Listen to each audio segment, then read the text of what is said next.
conseil départemental. Je m'engage à écrire messieurs, en tant que vous avez le président. devoir de vous mettre autour de la table. Je m'engage à écrire en tant que président à la direction de cette polyclinique. Je dis simplement qu'à la fin de mon propos, que je voulais examiner avec l'ensemble de mes collègues le mode quelle démarche, mais il va de soi que ça passe par une interpellation de la direction de la polyclinique. Donc, le vœu qui a été déposé par Jean Buron tout à l'heure et adopté à l'unanimité, depuis le 8 novembre dernier, les salariés de la polyclinique Lormont-Tarbes sont en grève, confrontés à des dégradations profondes de leurs conditions de travail. Ils demandent l'ouverture de négociations au cours desquelles ils entendent faire valoir une reconnaissance salariale légitime. Ils s'entendent aussi alerter les pouvoirs publics sur les réorganisations constantes décidées par la direction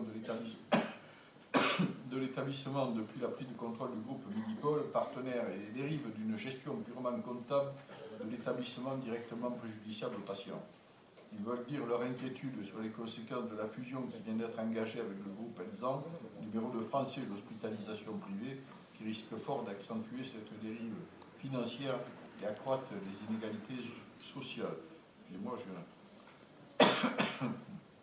Excusez-moi, devant la fin de non-recevoir de la direction et malgré un mois de grève massive, devant le mépris, la violence et les provocations quotidiennes perpétrées à l'encontre des personnels et prenant acte de la mobilisation des populations aux côtés de ces mêmes personnels, les élus du conseil départemental réunis en assemblée plénière le vendredi 9 décembre 2016 tiennent à rappeler leur attachement au principe d'égalité d'accès à la santé et leur pleine solidarité au personnel en lutte.